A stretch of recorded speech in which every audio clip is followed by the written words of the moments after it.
Hello दोस्तों, नमस्कार। स्वागत है एक बार फिर से आप सभी का अपने प्रिय चैनल पर। दोस्तों आपको बता दें जो अभी की सबसे बड़ी खबर आ रही है, जहां पर इमरान खान का फिर एक बार भारत प्रेम निकल कर आया सामने। बताएंगे इस बार क्या कहा है इमरान खान ने दोस्तों भारत और मोदी जी को लेकर। साथ ही साथ आपको बताएंगे जहां पर बांग्लादेश में तुर्की को बहुत बड़ा झटका देने की मोदी सरकार की सबसे बड़ी तैयारी। जी हाँ दोस्तों, बताएंगे क्या है खबर। और साथ ही साथ आपको बताएंगे जहां पर सैनिकों के लिए मोदी सरकार उठाने जा रही है ये सबसे बड़ा कदम। जी हाँ दोस्तों, बताएंगे क्या है खबर। और साथ ही साथ आपको बताएंगे जहां पर गुजरात में अरविंद केजरीवाल के सामने फिर से लगे मोदी मोदी के नारे। और दोस्तों अगर आपका भी इस बैंक में है खाता तो सीनियर सिटीजन को मिलने वाली है बड़ी राहत। अब आसानी से उठा सकते हैं इस सुविधा का लाभ। तो दोस्तों हर तरह की जानकारी आपको अभी बताने वाले हैं, तो आराम से बने रहेगा वीडियो के अंत तक। और अभी खबरों में आगे बढ़ने से पहले आप सभी से रिक्वेस्ट है दोस्तों, अगर आप भी अपने भारत को मोदी जी के नेतृत्व में आगे बढ़ते हुए देखना चाहते हैं और मानते हैं कि आज भारत की विदेश नीति सबसे बेहतर और सबसे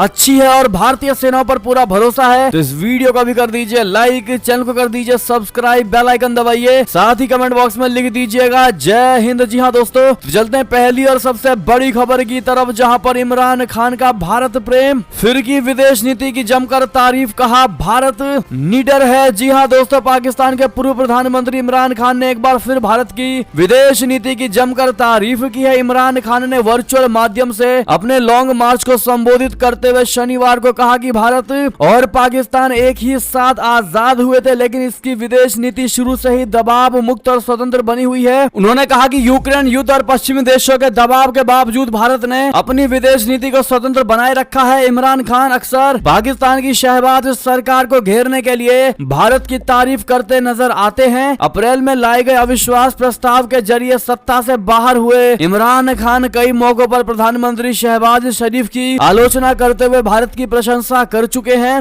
रूस से तेल खरीदने के भारत के फैसले पर बोलते हुए पाकिस्तानी तहरीके इंसाफ पार्टी के प्रमुख इमरान खान ने कहा कि मुझे भारत का उदाहरण लेना चाहिए। ये देश हमारे साथ ही स्वतंत्र हुआ था, लेकिन अब इसकी विदेश नीति देखिए। भारत एक दबाव मुक्त और स्वतंत्र विदेश नीति को अपनाए हुए है। वो अपने इस फैसले पर खड़ा हुआ है कि वो रशिया से तेल खरीदना जारी रखेगा। उन्होंने भारत सरकार की प्रशंसा करते हुए कहा कि यूक्रेन युद्ध के बीच पश्चिमी देशों के दबाव के बावजूद भारत की मोदी सरकार अपने राष्ट्रीय हितों के अनुरूप रशिया से तेल की खरीद करना जारी रखेगी। इमरान खान ने यह भी कहा कि भारत और अमेरिका क्वाड सहयोगी हैं, फिर भी भारत ने अपने नागरिकों के हित के लिए रशिया से तेल खरीदने का फैसला लिया है। अब ऐसा उदाहरण मैं किसी और देश का नहीं दे सकता। भारत एक मात्र मजबूत और अलग तरीके का स्ट्रॉन्ग विदेश नीति अपना रहा है। जी हाँ दोस्तों, इमरान खान भी भारत के विदेश नीति को लेकर के स्तब्ध है दोस्तों। मोदी सरकार के नीति को लेकर पूरे तरीके से अचंभित हो चुके हैं। जी हाँ दोस्तों,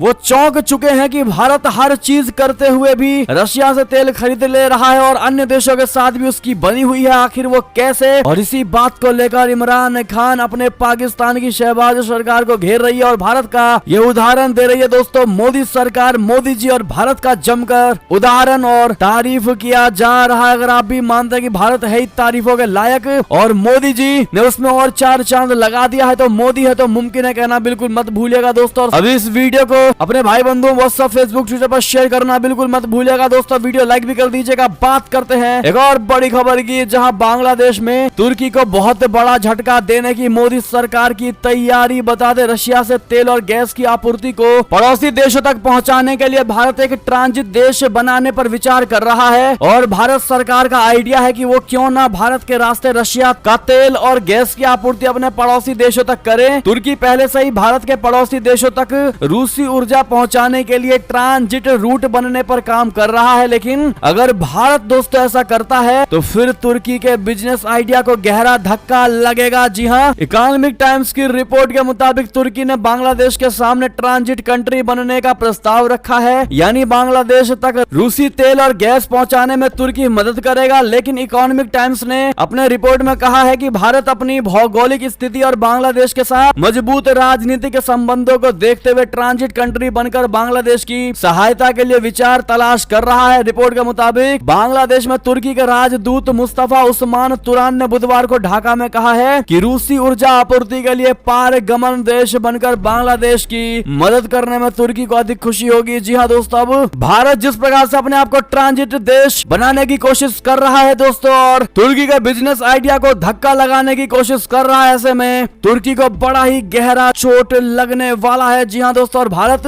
एक और कदम आगे बढ़ जाएगा अगर ऐसा होता है, भारत की मोदी सरकार ये कदम उठाती है। तो ऐसे में अगर आप भी मानते हैं कि भारत की मोदी सरकार को ये कदम उठाना चाहिए दोस्तों, तो अपनी राय इस पर जरूर दीजिएगा। देखते हैं क्या कहती है भारत की जनता। साथ ही साथ दोस्तों बात करें एक और खबर की, जहां सैनिकों के लिए 62,500 बुलेट प्रूफ जैकेट खरीदेगी अपनी भारतीय सेना। जारी हुई 2 निविदाएं। बता दें, आतंकी घटनाओं और सीमा पर खतरे को देखते हुए भारतीय सेना ने बड़ा कदम उठाया है। सैनिकों की सुरक्षा के लिए भारतीय सेना ने अपने अग्रिम पंक्ति के सैनिकों के लिए 62,500 बुलेट प्रूफ जैकेट खरीदने के लिए निविदा जारी की है। यह बुलेट प्रूफ जैकेट आतंकियों द्वारा प्रयोग की जा रही स्टील कोर गोलियों से सैनिकों की सुरक्षा में सहायक साबित होंगी। सेना के अधिकारियों ने इसकी खरीद प्रक्रिया की जानकारी दे दी है। दोस्तों भारतीय सेना के अधिकारियों द्वारा दी गई जानकारी के मुताबिक रक्षा मंत्रालय ने मेक इन इंडिया पहल के तहत इन जैकेटों के लिए 2 अलग अलग निविदाएं जारी की हैं। इस क्रम में 47,627 जैकेटों के लिए सामान्य माध्यम से खरीद निविदा जारी की गई है। यानी कि सामान्य माध्यम से खरीदे जाने वाले इन बुलेट प्रूफ जैकेट की खरीद प्रक्रिया अगले 18 से 24 महीनों में पूरा होने की उम्मीद है। तो वहीं दूसरी आपातकालीन खरीद प्रक्रिया के तहत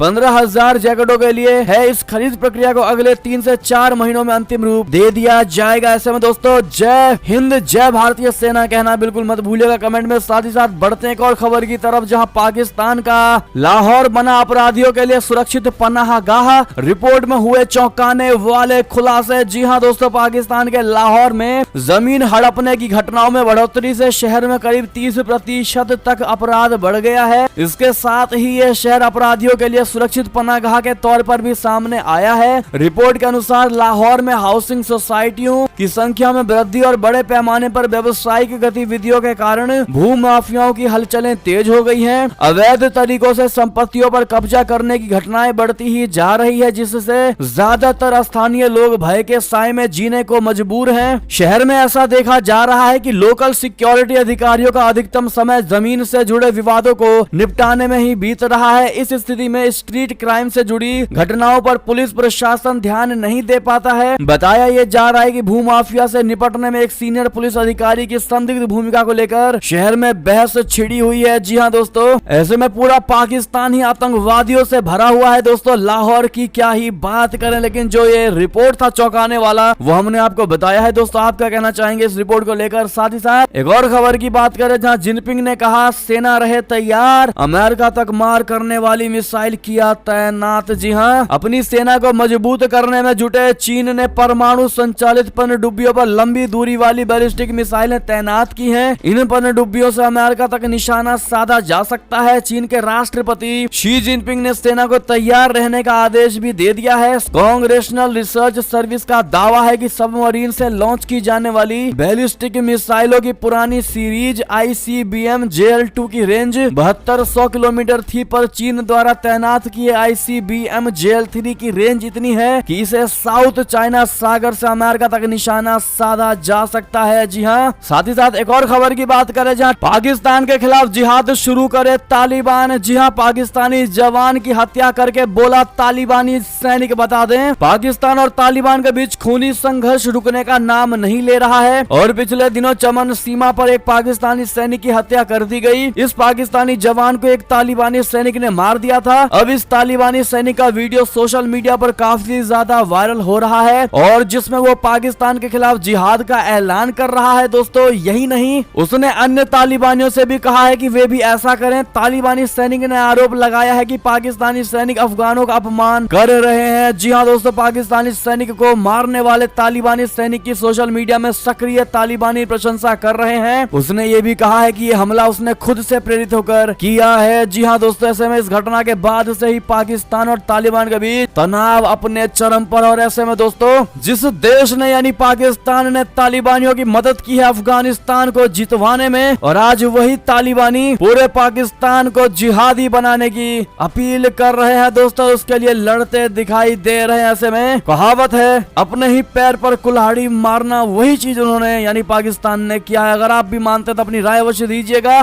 साथ ही साथ बात करते हैं एक और खबर की, जहां मलेशिया में नया राजनीतिक संकट, किसी को बहुमत नहीं, भारत विरोधी नेता महातिर मोहम्मद की जमानत हुई जब्त। जी हां दोस्तों, मलेशिया के आम चुनाव में किसी भी दल को स्पष्ट बहुमत मिलता नहीं दिखाई दे रहा है। इस चुनाव में विपक्षी दलों का नेतृत्व अनवर इब्राहिम कर रहे थे, जबकि उनके सामने पूर्व पीएम मुहय्यदीन यासीन की अगुवाई वाला गठबंधन था। दोनों के बीच कांटे का मुकाबला तो हुआ, लेकिन किसी को भी इतनी सीटें नहीं मिली है कि सरकार बना सके। लंबे समय तक विपक्ष के नेता रहे अनवर इब्राहिम और पूर्व प्रधानमंत्री मुहिद्दीन यासीन दोनों ने ये कहा है कि वे अन्य दलों के समर्थन से सरकार बना सकते हैं। जी हां दोस्तों, इसके साथ ही मलेशिया के सबसे अनुभवी नेता महातिर मोहम्मद को 53 सालों में अपनी पहली चुनावी हार का सामना करना पड़ा है। वे अपनी पारंपरिक सीट लैंगकावी के हॉलिडे रिसोर्ट द्वीप गवा बैठे हैं। यहाँ पर वे न सिर्फ हारे हैं बल्कि चौथे नंबर पर रहे हैं और उनकी जमानत भी जब्त हो गई है। जी हाँ दोस्तों, आपको बता दें इन्होंने हमेशा से भारत विरोधी बयान दिए हैं दोस्तों, और ऐसे में इनकी इस बार खटिया खड़ी हो गई है। जी हाँ दोस्तों, बात करें एक और खबर की, जहाँ पर गले तक कर्ज पर हेकड़ी, वही शहबाज के मंत्री ने कहा डिफॉल्टर का तो कोई सवाल ही नहीं उठता। जी हाँ दोस्तों,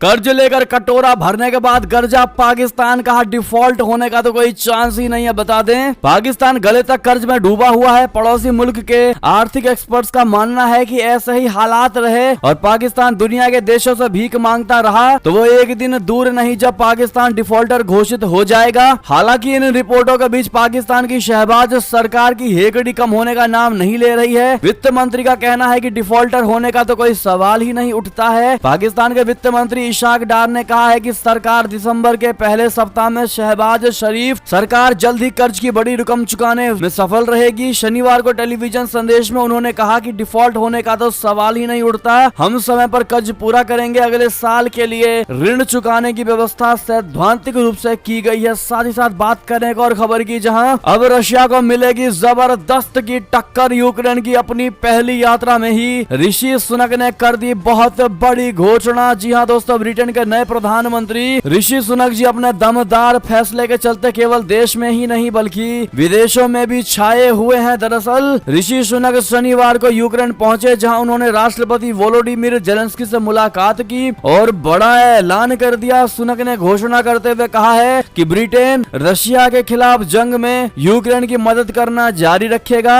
इतना ही नहीं दोस्तों, सुनक ने यूक्रेनी नागरिकों और इंफ्रास्ट्रक्चर को रूसी हमलों से बचाने में मदद करने के लिए एयर डिफेंस पैकेज का भी ऐलान कर दिया। जी हाँ दोस्तों, ब्रिटिश प्रधानमंत्री ऋषि सुनक ने कहा है कि ब्रिटेन यूक्रेन को 50 मिलियन पाउंड का रक्षा पैकेज देगा। इनमें 125 एंटी एयरक्राफ्ट बंदूकें और ड्रोन रोधी तकनीक भी शामिल है। इसके अलावा यूक्रेन को दर्जनों रडार और एंटी ड्रोन इलेक्ट्रॉनिक युद्ध क्षमता की भी सप्लाई की जाएगी। साथ ही साथ बढ़ते हैं एक और खबर की तरफ, फुटबॉल विश्व कप का इस्तेमाल इस्लाम का प्रचार के लिए क्यों? जी हाँ, कतर पहुंचा जहरीला जाकिर नाइक। बता दें खाड़ी देश में आज से फीफा विश्व कप फुटबॉल का आयोजन हो रहा है, लेकिन इस इस्लामिक देश की नीयत पर गंभीर सवाल उठे हैं, क्योंकि खेल के आयोजन में कतर ने भारत के भगोड़े इस्लामिक कट्टरपंथी जाकिर नाइक को इस्लाम का प्रचार करने के लिए बुलाया है। कुख्यात कट्टरपंथी इस्लामिक उपदेशक जाकिर नाइक पर भारत में मनी लॉन्ड्रिंग और दूसरे धर्मों के अपमान करने के साथ साथ अभद्र भाषा का इस्तेमाल करने का आरोप है। कतर ने जाकिर नाइक को फुटबॉल विश्व कप के दौरान देश में इस्लाम का प्रचार करने के लिए आमंत्रित किया है। रिपोर्ट्स के मुताबिक Zakir Naik 2022 FIFA world cup से पहले ही कतर के दोहा पहुंच चुका है और वो देश में पूरे टूर्नामेंट के दौरान अलग अलग जगहों पर इस्लाम का प्रचार करने के लिए व्याख्यान देगा। सोशल मीडिया पर यह जानकारी कई व्यक्ति और मीडिया संगठनों ने साझा की है। इसकी जानकारी कतरी राज्य के स्वामित्व वाले स्पोर्ट्स चैनल अलकास के प्रेजेंटेटर फैसल अल हजारी ने भी ट्विटर पर दी है। जी हाँ दोस्तों, ऐसे में इन्होंने नुपुर शर्मा को लेकर भी दोस्तों विवादित बयान दिया था। भारत को लेकर तो विवादित बयान देते ही हैं, खास करके हिंदू समुदाय के लोगों को लेकर। जी हाँ दोस्तों, ऐसे में कतर के द्वारा भारत के भगोड़े इस्लामी कट्टरपंथी जाकिर नाइक को इस्लाम का प्रचार करने के लिए जिस प्रकार से बुलाया गया है दोस्तों,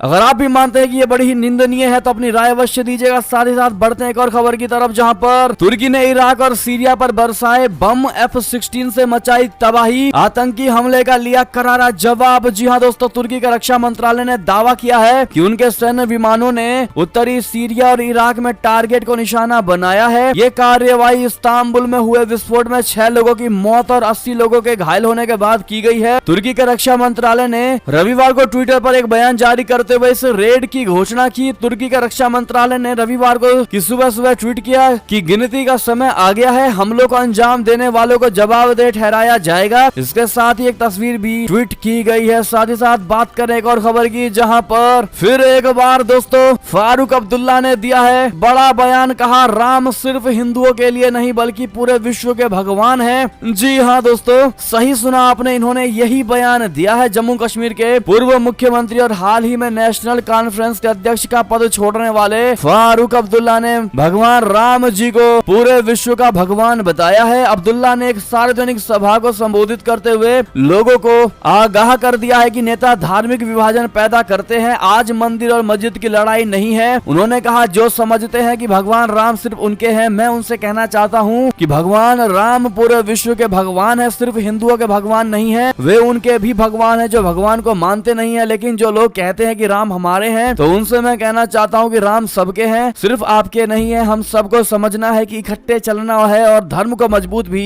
करना है। जी हाँ दोस्तों, इस प्रकार का बयान राम जी को लेकर के वो भी कौन सा नेता दे रहा है दोस्तों। क्या आप भी अब्दुल्ला के इस बयान से स्तब्ध नहीं रह गए दोस्तों? बताइएगा जरूर। आखिर आपको क्या लगता है दोस्तों, इस प्रकार का बयान अब्दुल्ला के मुंह से अब क्यों दिया जा रहा है? इसके पीछे सबसे बड़ी वजह क्या हो सकती है दोस्तों? आखिर क्या चाहते हैं फारूक अब्दुल्ला? बात करें एक और बड़ी खबर की, जहां पर अब पाकिस्तान में हर तरफ यही है चर्चा, कौन बनेगा पाकिस्तान का नया सेना अध्यक्ष। जी हाँ दोस्तों, पाकिस्तान में नए सेना अध्यक्ष की नियुक्ति का रास्ता साफ हो गया है। राष्ट्रपति आरिफ अलवी ने इन आशंकाओं का खंडन कर दिया है कि वे नियुक्ति के लिए शहबाज शरीफ सरकार की तरफ से भेजे गए नाम को मंजूरी देने से इनकार कर सकते हैं। अलवी ने साफ कहने के बाद भी रक्षा मंत्री ख्वाजा आसिफ ने ऐलान कर दिया है कि नियुक्ति प्रक्रिया सोमवार से यानी आज से शुरू होगी। जी हाँ, प्रधानमंत्री शहबाज शरीफ ने इसीलिए हर सप्ताहांत में लाहौर जाने का अपना कार्यक्रम रद्द कर दिया है दोस्तों। वे अब नियुक्ति तक राजधानी में ही बने रहेंगे। इसी बीच अखबार एक्सप्रेस ट्रिब्यून की एक खबर में कहा गया है कि नए सेनाध्यक्ष की नियुक्ति को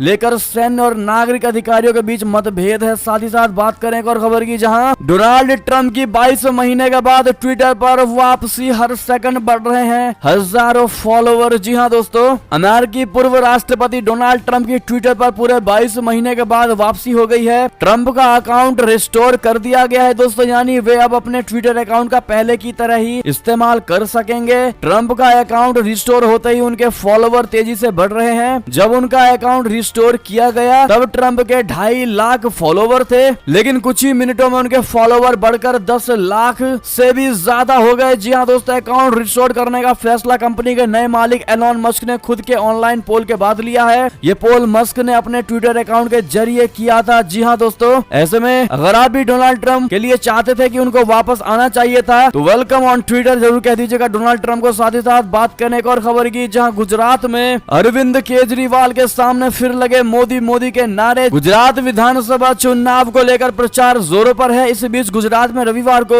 दिल्ली के मुख्यमंत्री अरविंद केजरीवाल ने रोड शो किया। इस दौरान कुछ लोगों के एक गुट ने प्रधानमंत्री नरेंद्र मोदी जी के समर्थन में नारेबाजी की। ये घटना शाम को पंचमहल जिले के हलोल में हुई, जब आम आदमी पार्टी के राष्ट्रीय संयोजक रोड शो के दौरान एक सभा को संबोधित कर रहे थे। लोगों ने केजरीवाल को देखकर जोर जोर से मोदी मोदी के नारे लगाए। जी हाँ दोस्तों, यानी कि केजरीवाल को दोस्तों रियलाइज करवा दिया इन लोगों ने कि तुम्हारा यहाँ कोई कार्य नहीं, यहाँ पर सिर्फ मोदी जी का सिक्का चलेगा। जी हाँ दोस्तों, जिस प्रकार से उन्हीं के रैली में दोस्तों मोदी जी के लोग पहुंचने से साफ दर्शाते हैं कि केजरीवाल को सपोर्ट करने वाला वहाँ कोई है ही नहीं। जी हाँ दोस्तों, इसकी सच्चाई तो रिजल्ट ही बताएगा। फिलहाल आप क्या कहते हैं दोस्तों, आपकी क्या राय है अवश्य बताइएगा। साथ ही साथ हम आपको एक और नया सर्वे बता दें जो बड़ी खबर आ रही है, जहां गुजरात में महिलाओं की पसंद आखिर कौन है। फर्स्ट टाइम वोटर्स किसे करेंगे वोट, आखिर कौन जीत सकता है, कितनी सीटें बता दें। गुजरात विधानसभा चुनाव की वोटिंग के लिए अब कुछ ही दिनों का समय बचा हुआ है। 27 सालों से सत्ता पर काबिज बीजेपी को एक बार फिर से जीत मिलने का विश्वास है, तो वहीं कांग्रेस और आम आदमी पार्टी भी अपनी अपनी जीत का दावा कर रही है। इस बीच गुजरात चुनाव को लेकर किए गए ओपिनियन पोल में राज्य की जनता का मूड बताया गया है दोस्तों। तो वहीं इस बारे में भी जानकारी दी गई है कि महिला वोटर्स किसके साथ हैं और अपनी पहली बार वोट देने वाले वोटर्स किसको वोट देने जा रहे हैं। ऐसे में दोस्तों इंडिया टीवी मेट्राइज ओपिनियन पोल के अनुसार गुजरात में बीजेपी लगातार 7वीं बार पूर्ण बहुमत से सरकार बना सकती है। बीजेपी को 104 से 119 सीटें मिलने का अनुमान है। मालूम हो कि राज्य में कुल 182 सीटें हैं, तो वहीं कांग्रेस के खाते में 53 से 68 सीटें जा सकती हैं। जी हाँ, जीत का दावा कर रही आम आदमी पार्टी को मात्र 0 से 6 सीटें ही मिल सकती है और अन्य के खाते में 0 से 3 सीटों पर अन्य की जीत हो सकती है। जी हाँ दोस्तों, जब उनसे यानी लोगों से पूछा गया जो पहली बार वोट डालने जाएंगे दोस्तों कि वो किसे वोट करेंगे पहली बार, किस पार्टी को, तो 47% लोगों ने बीजेपी, 32% ने कांग्रेस, 15% ने आम आदमी पार्टी और 6% ने अन्य का नाम लिया है। जी हाँ दोस्तों, इसके अलावा महिला वोटर्स से जब पूछा गया तो 55% महिला वोटर्स ने बीजेपी, 32 ने कांग्रेस का नाम लिया। सर्वे के अनुसार महिलाओं के वोट 10% कांग्रेस और 3% अन्य के खाते में भी जा सकते हैं। जी हाँ दोस्तों, ऐसे में अगर हर सवालों के जवाब का आकलन करे दोस्तों तो बीजेपी पूर्ण बहुमत से सरकार बनाती नजर आ रही है। जी हाँ दोस्तों, यानी एक बार फिर मोदी जी का ही परचम गुजरात में लहराता नजर आ रहा है। इस पर आपकी अपनी निजी राय विचार क्या होगी गुजरात चुनाव को लेकर दोस्तों, बताइएगा जरूर। और गुजरात चुनाव के हर नए अपडेट को पाने के लिए हमें सब्सक्राइब जरूर कर लीजिएगा दोस्तों। बात करें एक और खबर की, जहां सत्ता सम्मेलन गुजरात से बड़ी खबर, जैसे 370 को झटके से हटाया वैसे ही कॉमन सिविल कोड पर होगा फैसला। जी हाँ दोस्तों, अमित शाह जी का बड़ा बयान। गुजरात में अगले महीने विधानसभा चुनाव को लेकर सभी राजनीतिक दलों ने अपनी कमर कस ली है। आपको बता दें इसी बीच गृह मंत्री अमित शाह जी गुजरात पहुंच चुके हैं, जहां पर उन्होंने कहा कि गुजरात में बीजेपी प्रचंड बहुमत के साथ सरकार बनाएगी। आगे उन्होंने ये भी कहा है कि धारा 370 को कांग्रेस गोदी में सहलाती रही तो वहीं मोदी जी ने 5 अगस्त 2019 को एक झटके में संविधान से निकलकर कश्मीर को भारत के साथ जोड़ने का काम कर दिया है। उस वक्त कांग्रेस और अन्य पार्टियां पार्लियामेंट में कहती थी कि धारा 370 हटेगी तो खून की नदियां बहेंगी, लेकिन किसी की इतनी हिम्मत नहीं हुई कि वहां पर एक कंकड़ भी उछाल सके। जी हाँ दोस्तों, अयोध्या श्री राम जन्मभूमि को लेकर अमित शाह जी ने कहा कि कांग्रेस कहती थी कि मंदिर वहीं बनाएंगे लेकिन तिथि नहीं बताएंगे। उस वक्त सत्ता में कांग्रेस थी, हमारी सरकार के आते ही मोदी जी ने इसको संभव बना दिया। साल 2024 में भव्य राम मंदिर बनकर तैयार हो जाएगा। जी हाँ दोस्तों, साथ ही साथ कॉमन सिविल कोड को लेकर अमित शाह जी ने कहा कि पार्टी के बनने के साथ ही हमारे घोषणा पत्र में इसका जिक्र था। कॉमन सिविल कोड की शुरुआत हो चुकी है। उत्तराखंड और गुजरात ने अपनी कमेटी बना दी है तो वहीं हिमाचल ने अपने घोषणा पत्र में इसे शामिल किया है। धीरे धीरे देश में बहस इस पर छिड़ चुकी है। जल्द ही देश की जनता इस पर भी वही फैसला करेगी जो धारा 370 को लेकर किया गया है। जी हाँ दोस्तों, बात करेगा और बड़ी खबर की, जहां गुजरात में बागियों पर भाजपा का बड़ा एक्शन, निर्दलीय नामांकन करने पर 7 नेताओं पर गिरी गाज। जी हाँ, गुजरात विधानसभा चुनाव की तारीख नजदीक है, ऐसे में 1 दिसंबर को वोटिंग का पहला चरण होना है। इसी बीच भाजपा ने बड़ा एक्शन लिया है बागियों पर। जानकारी के मुताबिक भाजपा ने पार्टी के 7 नेताओं को सस्पेंड कर दिया है। इन नेताओं ने टिकट न मिलने पर नाराजगी जताई थी और निर्दलीय तौर पर चुनाव में नामांकन किया था। साथ ही साथ बात करें एक और बड़ी खबर की, जहां पर एसबीआई ने सीनियर सिटीजन को दी बड़ी राहत, अब आसानी से उठा सकते हैं इस सुविधा का लाभ। बता दें स्टेट बैंक ऑफ इंडिया ने सीनियर सिटीजन के लिए खास सुविधा दी है। अब पेंशन स्लिप पाने के लिए वरिष्ठ नागरिकों को परेशानी का सामना नहीं करना पड़ेगा। व्हाट्सएप पर सिर्फ एक मैसेज करके इस सुविधा का लाभ उठाया जा सकता है। जी हाँ दोस्तों, देश के सबसे बड़े कर्जदाता बैंक ने अपने ट्विटर पर जानकारी देते हुए कहा है कि आराम से इस सुविधा का लाभ उठाने के लिए आपका 9022690226 पर हाई लिखकर मैसेज सेंड करना होगा। बाकी सारी जानकारी हमने स्क्रीन पर दे दी है दोस्तों, आप देख ही पा रहे होंगे। ऐसे में ये थी दोस्तों अब तक की सारी बड़ी खबरें। आपको हमारी खबर कैसी लगी, आशा करता हूँ बहुत अच्छी लगी होगी। अगर थोड़ी भी अच्छी लगी है तो इस वीडियो को भी अपने भाई बंधुओं में व्हाट्सएप, फेसबुक, ट्विटर के जरिए पूरे भारत में शेयर करना बिल्कुल मत भूलिएगा दोस्तों। और अभी कर दीजिए इस वीडियो को लाइक, चैनल को कर दीजिए सब्सक्राइब, बेल आइकन दबाइए, साथ ही कमेंट बॉक्स में लिख दीजिएगा जय हिंद जय भारत। तो मिलते हैं आपसे अगली बड़ी खबर में, तब तक अपना ख्याल रखिएगा। आप सभी का बहुत बहुत धन्यवाद। जय हिंद जय भारत, जय श्री राम, वंदे मातरम, हर हर महादेव।